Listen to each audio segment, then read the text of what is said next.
The House of Mystery presents Inside Writing, the radio show where authors discuss their writing process in all genres. Welcome back into the House of Mystery. I'm Al Warren, Mr. John Copenhaver. How are you doing? I'm doing well, Al. How are you? I'm delicious. Oh, wow. That's great. That's good, especially for Valentine's Day, I guess. Yeah, I'm advertising, but no, nobody's texting, so I don't know. I'm doing something wrong. Oh, so what? Did you watch the Grammys? Of course you did. Me? No, I get really bored with award shows. I need a narrative, and it's just not enough for me. So I watch like the performances on YouTube or what have you afterwards, but yeah, I can't sit there. I get too antsy. I'd ask about the Super Bowl, but there's no way you're watching that. What's that? I don't know what talk about. Super Bowl, you think it's a drag show, I know. Yeah, I would watch it if it was. yeah. Or have you seen the clips of Rihanna? Not yet. Haven't had a chance. Oh my God. Well, you'll have to. And you'll have to give me your comment on it. Okay, I will do so. Yeah, I've heard that it's interesting. It certainly, yeah, that's a good word. Good word. Yeah. I mean, I don't know why people complain so much. You know, they complain about Rihanna, and it's all free. I mean, who cares? And Madonna looking old, and I think people complain too much in general. Yeah, it's like, who cares, right? You know, they're there, they're doing what they do. You know. Yeah. Well, so now we have a guest talking about his book. The book is called George Michael: A Life. And the guest is James Gavin. So thanks for being here, James. I'm delighted you found me. Thank you so much, Al. Yeah. I'm always finding interesting people and good books and bad people, and it's amazing what you find on social media. It's crazy. Social media has been very good for me, Al. A lot of people complain about it, and people complain bitterly about Facebook and Twitter, of course, not so much about Instagram. But I've found a way to edit my news feed and my friends list to a way that just brings me happiness. In past years, when I would get into pointless heated discussions with people about current events and lost friends and wound up feeling bad, I decided that this, A, is not doing anything to change the world, and B, is just not good for my blood pressure. And so I removed all upsetting and offending elements from my feed. And what I love to do now is I'm a photographer as well as a writer, so I enjoy posting pictures of people, faces, things that I've seen and experienced, and I enjoy starting discussions. I love talking. I love communicating with people. I'm there on social media for the exchanges, and I have made lasting friends all over the world, literally, people that I have seen and stayed with when I've traveled. So I found a way to make social media work for me. I have a Twitter account, but I don't use it because I tried for about a year or so to up my Twitter numbers and make myself a presence on Twitter, which was an utter failure. And I just lost interest. I'm not a celebrity. Celebrities tend to do the best on Twitter because anything that they tweet will get a lot of attention. But I digress. Yeah. No, it's interesting. I find the same. I think that social media has been very, very good for me over the years. And you're right. It's about focusing on what you want out of it rather than just kind of getting into all these heated discussions, like you said, or negativity that really, I mean, you don't need to. It makes no difference. I've learned recently that your social media numbers, the numbers of your followings, really do mean something. For example, publishers will look at those numbers. When I appeared, did an event at the Strand in New York in late June of last year. They pay attention to how many people are following you, and it affects decisions nowadays. And I have a very modest Instagram number, practically nothing on Twitter, and a nice, healthy 4,700 people, meaningful people on Facebook, people who actually pay attention and respond, and in many cases buy my stuff. But the bigger the number, the better. Most of those, if you have, let's say you have 75,000 Instagram followers. The majority of those people are just numbers. They just clicked follow. They're not working with it or moving on it in any way. So I think that a lot of those numbers are just empty numbers. But listen, I am against the grain of the times. For my entire life, I've been out of step with the times. It astounds me that I have made it this far in my professional life. Well, you're still only 30 years old, so you know. There's a lot of time to grow here. I knew there was something I liked about you. There's plenty of time here. This is just the start of it. So just think what you're going to accomplish. I've been a full-time writer now for, 31 and a half years. And it has not been an easy road, but it has been a fabulous road. And it's the road that I chose, and things seem to be getting better for me. The George Michael book, I do believe, bumped my stock up a little bit because I have finally written about a superstar, someone who is beloved in every country of the world. There is undying interest in George. Right. And I see that, you wrote about Chet Baker and Lena Horne. And is there something about biographies or memoirs that is kind of fascinating to you? Is there a reason you do that? I'm fascinated by troubled artists who take lives of great complication and strife and turn it into beautiful, meaningful music that touches my heart. I love psychology. I'm a frustrated psychologist, so if I can sink my teeth into a story like Chet's, for example, which is so deeply complicated and contradictory and filled with mystery and is a great detective story to boot, and out of that comes music of genuine depth and sophistication, that always spins my head around. So I get very deeply into these books. Most of them have taken me, my books have taken me between about 3 and 7 years to write. George took 5.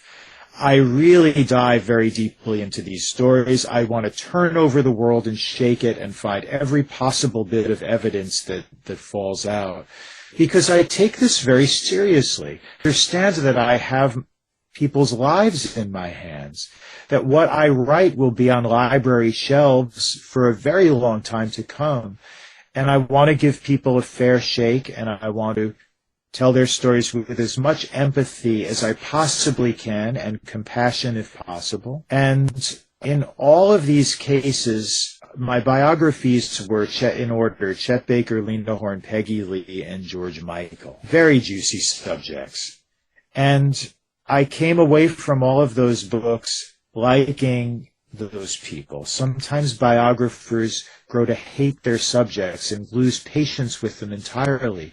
But I'm fascinated by the flawed humanity of these people.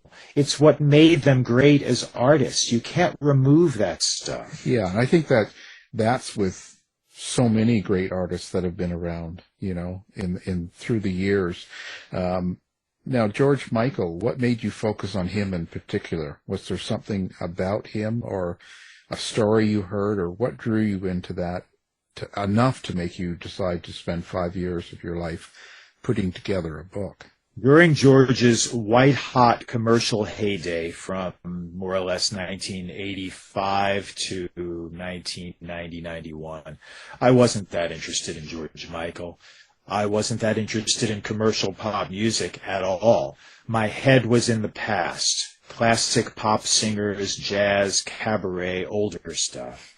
But speaking of older, in 1996, George released a beautiful album called Older, which was almost like a diary of loss and pain.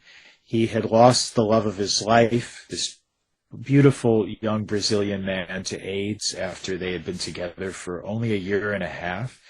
George felt that this angel from on high had descended into his life and then been plucked away. And he was devastated by it, and he once Anselmo died in 1993, and in 1995, George was working on that album, and it was a torturous experience for him putting that album together. And out of it came music that I will listen to forever. I thought that it was the most revealing, most honest thing that George had ever done.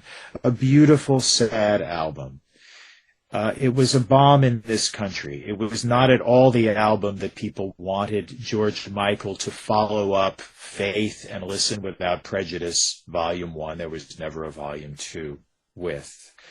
And in fact, George was already on the skids commercially by that time. The album was #1 in England because almost everything he ever did was #1 there. Popular in other parts of Europe. But that album made me feel very close to George Michael and even protective of him in a funny way.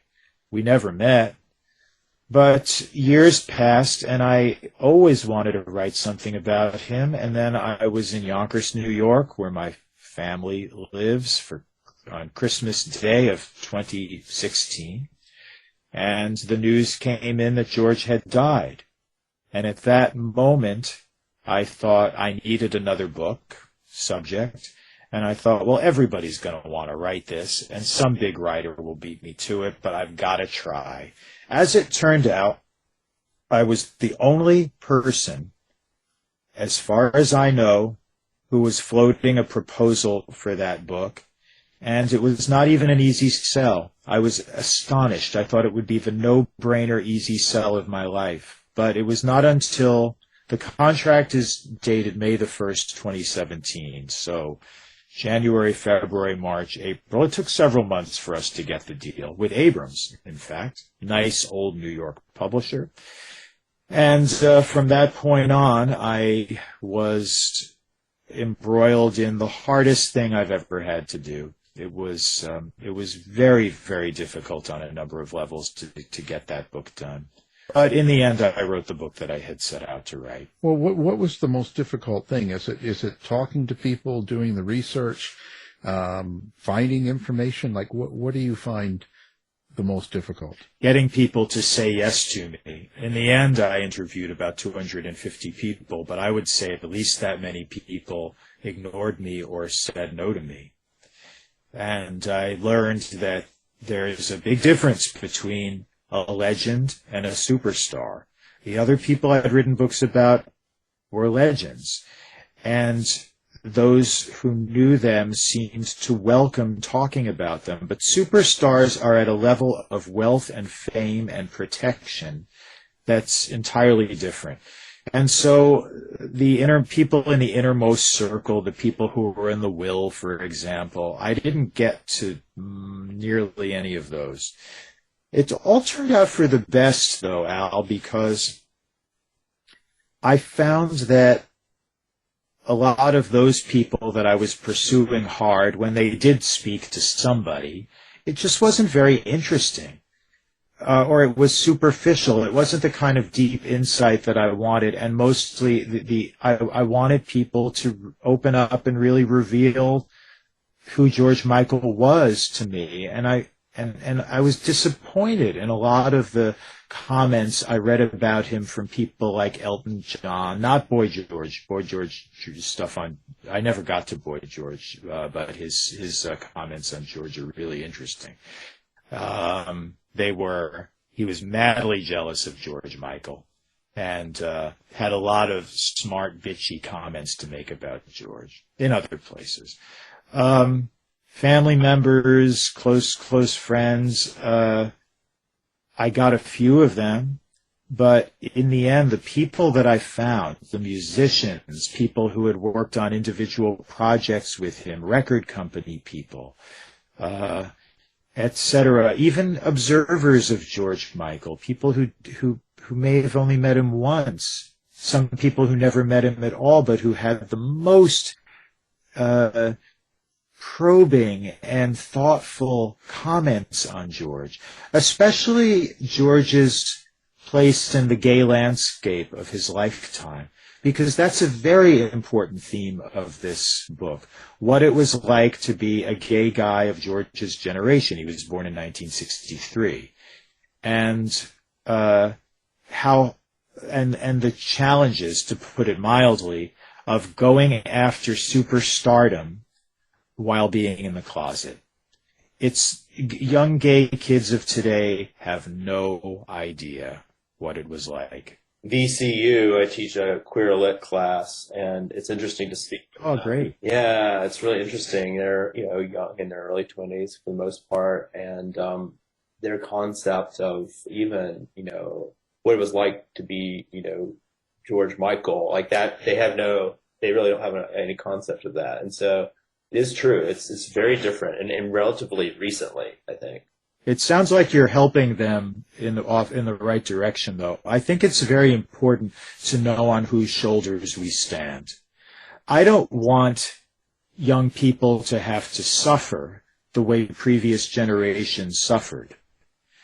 But I think it's very important to know who opened a door for you to live the life you're now living.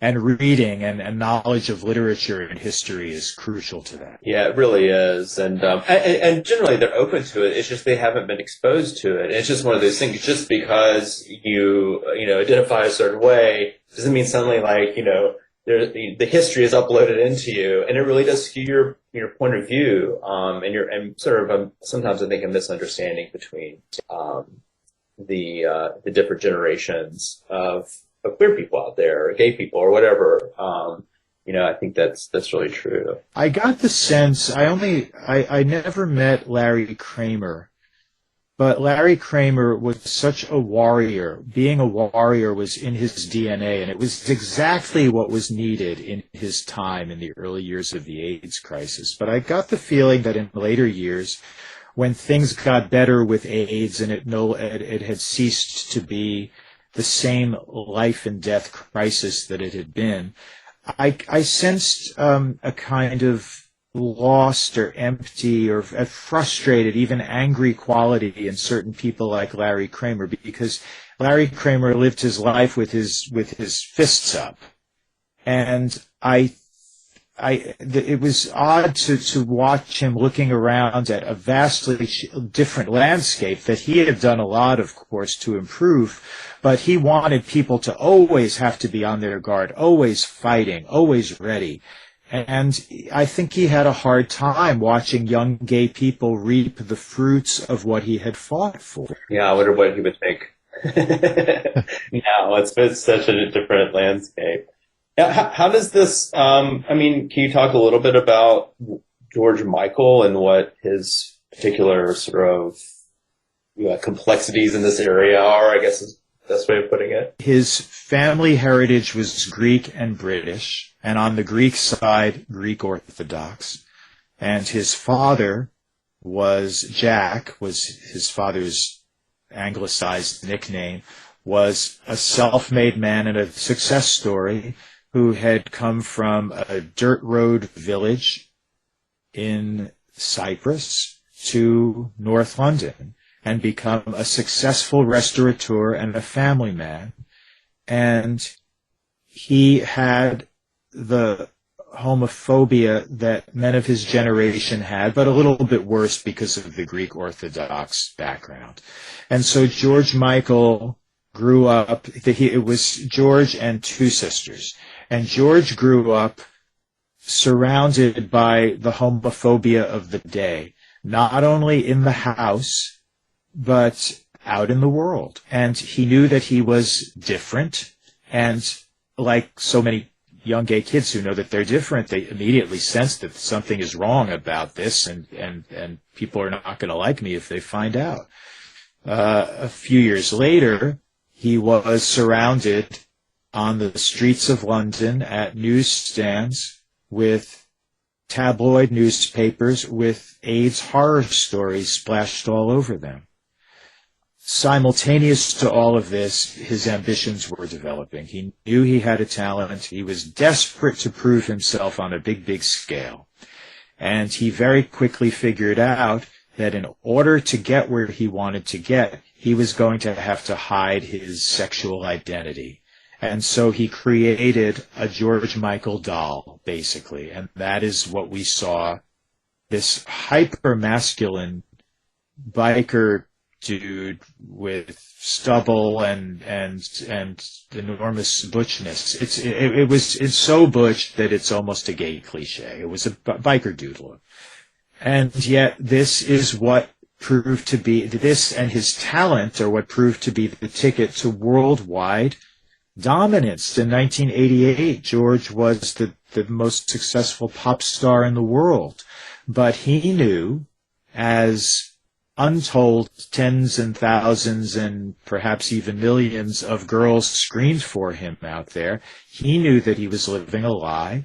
He wondered if he would ever be able to find real love under these circumstances while holding on to the career that he also desperately wanted.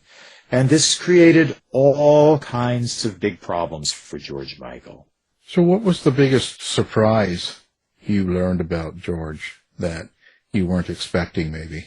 I learned a lot about the degree of George's self-hatred, sadly. The fact that he didn't like what he saw in the mirror ever.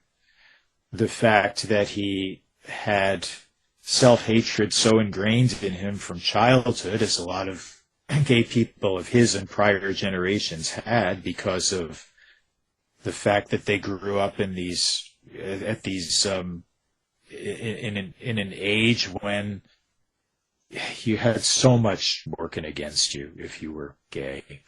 And he had thought, as people do who pursue stardom at that level, I think he felt that the love of millions of strangers, the approval of millions of strangers, would make up for what was lacking in his heart. And then they find out that it doesn't. One of the first big interviews I scored, and it was one of the very best I did for my book, was with David Geffen. And David Geffen said, and I quote this somewhere in my book, he said, if you don't like yourself, it doesn't matter how many people are screaming for you and how hot they think you are and how great they think you are. You're not going to believe them. In fact, you may even resent them or feel that they're lying to you. So George was a lovely man by all reports. I don't think I met anybody in the course of my book who had known him who didn't like him. He had a genuine sweetness about him. He had a big heart. He had empathy. Despite the fact that he was living in this unimaginable stratosphere of wealth and fame, he had suffered enough in his life so that he had empathy. And one of the loveliest things about George, almost throughout his adult life, right to the end, is that he was an enormous philanthropist, especially in the period when his career started going off the rails in the mid to late 90s. George gave away untold millions of pounds to help friends of his who were in trouble, absolute strangers who were in trouble, people he saw on TV shows who were in need, female bartender in a pub where he was, whose story he somehow overheard. This gave George a great sense of, I think, perhaps even a more meaningful sense of purpose than his career did. Do you think that, since you've covered sort of personalities that are legends or superstars like George Michael, this sort of desire for love from an audience and sort of the way that it seems to be parallel a kind of lack of self-worth or even sometimes self-loathing. Do you think that's a trend? Is there some connection between desire for stardom and not liking yourself very much? Or is that wrong thinking on my part? No, it's spot on, and George said the same thing himself. Again, I have a quote of him in the early pages of my book, and he said that he thought that in cases of superstars, what was missing in them, the empty spaces in them, were more significant than what was their like talent. In other words, they were driven to get where they did because they were damaged souls who were so very needy. How many times have we seen that scenario played out with superstars who were miserably unhappy and lead lives and needy, and they lead the most privileged lives imaginable. It's really fascinating. The sadness with George's career, I guess, is that he wasn't nearly as prolific as we wish he had been. He only released 6 albums under his own name, and the Wham period was separate, of course, but there were only 6 George Michael solo albums and videos and singles and stuff. But 2 of his great idols were Elton John and Stevie Wonder, who were so prolific you could not keep up with them. And George, especially after the Older period, I can tell you his recorded history. Older came out in 96. He did, and then an album of standards that was a flop pretty much everywhere called Songs from the Last Century. That was 99, and then 5 years passed before he released an album appropriately called Patience. And then after Patience is a live album from his beautiful Symphonica tour, and that album came out in something like 2013, 14, I forget which. And then he died in 2016. But songwriting was becoming harder and harder for George, agonizing, in fact. And a lot of this was tied up with drugs, unfortunately. Do you think it was a complete surprise how he died? Like, was this something totally unexpected on his part or the people closest to him? The only surprise is that it didn't happen sooner, because George had been self-destructive for so long. He started out by becoming a full-time stoner. He was into pot and he stayed high every day, pretty much all of his waking hours. And then he moved on to the hard stuff after that, specifically GHB and to a lesser degree crack cocaine. But I think GHB is the drug that really did him in. This and all of that is in conjunction with he was never really that much of a drinker, but cigarettes and lack of other kinds of self-maintenance like exercise and proper diet and so forth. Great depression. He suffered greatly from depression. And by the time George was nearing his end, he was spent. He was done. He still had a few projects going. Most of them were legacy projects. He was working on yet another documentary about his life that came out posthumously. And he had projects involving his past catalog in mind. But I think George by that time knew that he was not going to have new music to make. He had said everything that he could possibly say, and slender though his catalog is, there is so much in it that still touches people and became a permanent part of the lives of the people who were around for it, my own life included. So how do you think writing and doing this book and the research and finally getting it published, but how has this book changed you? That's a great question. It was an endurance contest, a big challenge for me like none I'd experienced before. I had to deal with a lot of, I don't have a thick skin. I wish I did. My skin is no thicker now than it was when I started this book, but I had to deal with lots and lots of getting ignored and lots of no's. I had to push myself to a degree that I never really had before. I had to learn a lot of George's musical world almost from scratch. I didn't hardly know anything at all about 80s British pop, for example, and I'm supposed to be some kind of musical authority, and I was thinking I can't embarrass myself. I cannot make lame comments about this very important, fascinating era of pop and not come through somehow. So I worked very, very hard and interviewed loads of people who were more knowledgeable about that stuff than I in order to come up with the perspective that I did. By the end of the book, I felt a great sense of relief and a great sense of accomplishment that I had pulled it off, because there were times during the writing of this book when I was really worried about whether I would be able to do what I'd set out to do. And I did, and as I said earlier, in the end, I had written the book that I set out to write.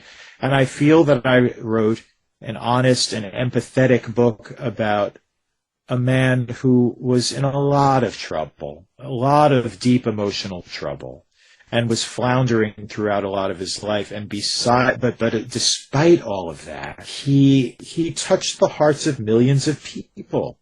What an accomplishment! He didn't write 30 songs that made it into permanent history. The number of that is fewer. But how many musicians have written even one song to compare with the power of Freedom 90 or Careless Whisper or anything on the Faith album and anything on the Listen Without Prejudice album or on the older album? Those albums are, in fact, now that I think about it, uniformly wonderful albums, filled with one gem after another. So let me just, that figure that I just gave of 30 or 40, he made it. He did make it.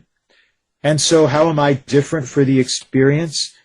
Alan, I think that the great achievement in life, or maybe the great challenge in life, is to just keep going.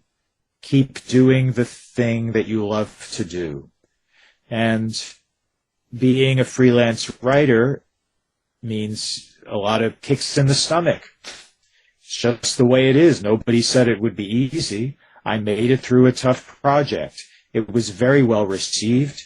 It still has quite a bit of life in it. It's being published in other countries.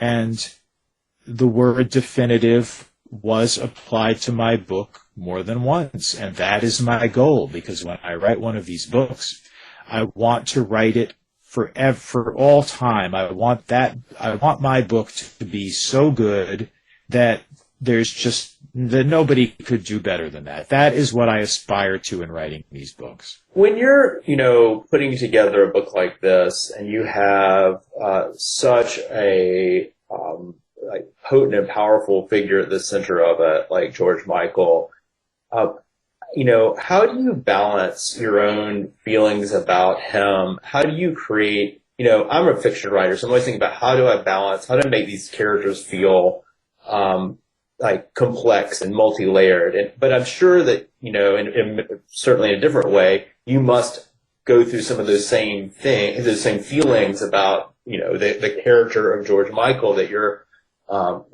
constructing for readers. I mean, what sort of process did you go through for that? George was almost never dislikable, but he was exasperating. So there were times when I lost patience with George, but the most important word for a biographer, in my opinion, and I've used it before, is empathy.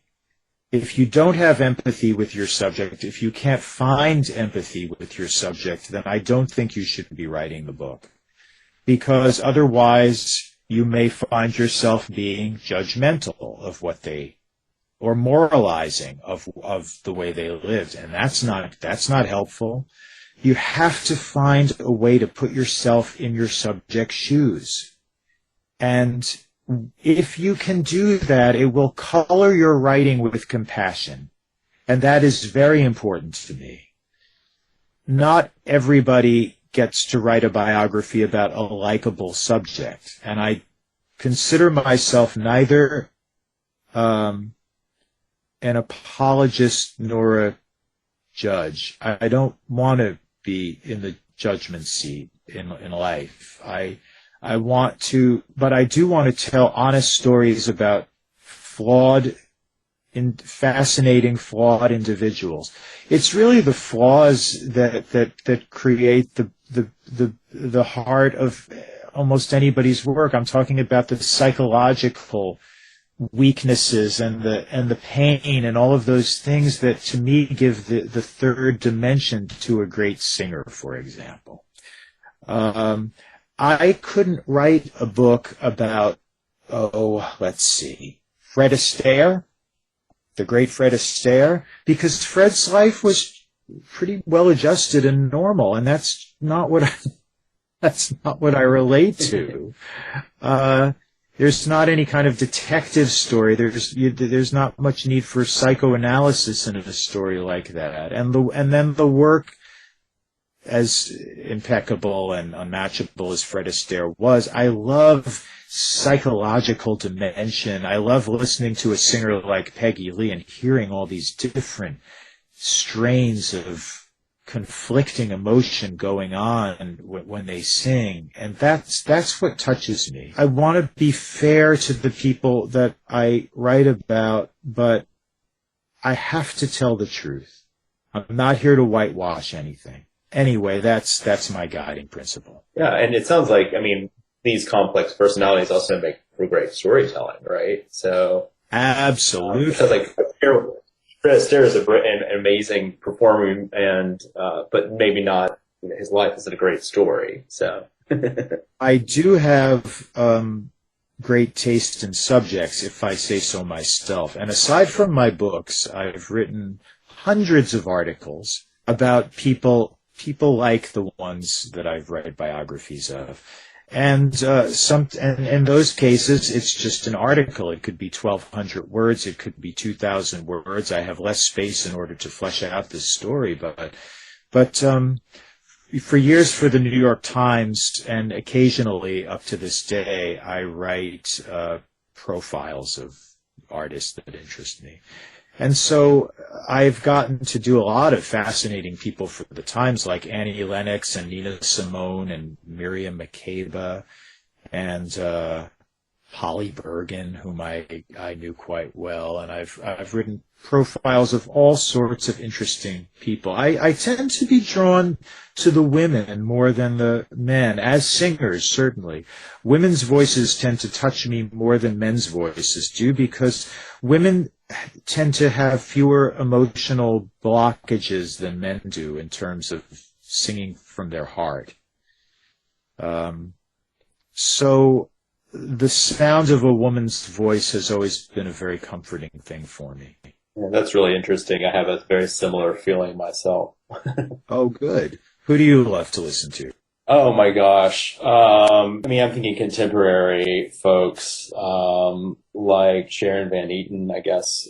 Oh, yes. I've met her. Yeah. Oh, wonderful. Wow. When someone picks up your book, takes it home, what is it you hope that they take away from the book? What is it you're hoping? Great question. That's a question I sometimes ask people myself. I want to, first of all, show people worlds that they haven't lived in or experienced. I want to give people a great read, a page-turner if possible. I want people to understand a little bit more about struggle than they might have known before. Show them what goes into some of these seemingly charmed lives, how although on the surface people like George Michael or certainly Lena Horne seem to have it all. In some ways they did. They paid enormous prices in order to do the thing that they did. These people, pain is pain. You can look at Lena Horne, for example, and as many people did back in the 1940s, 50s, and 60s, and say, what has she got to be upset about? Not knowing how what enormous sacrifices and how much loss was involved in Lena, for example, having to maintain this impeccable face for all of Black America, to show white America a kind of black person in the 1940s when she was making movies for MGM. She was the chosen one. Lena Horne was picked among many other young, beautiful black women for this privileged role of being an MGM star.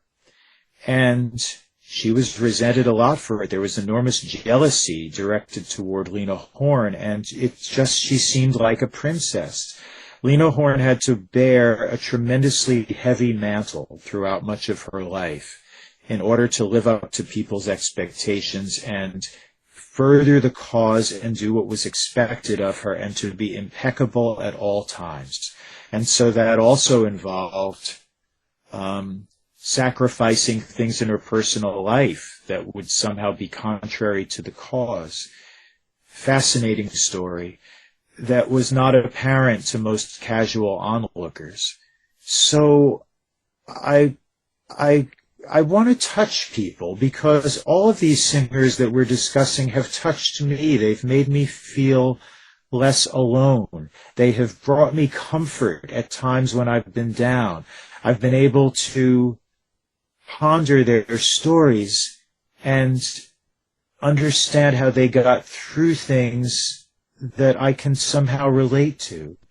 So I guess the most important thing I want to do is to just touch people with these stories. How do you like people to find you, or do you like to interact with readers and all that? Do you set up social media?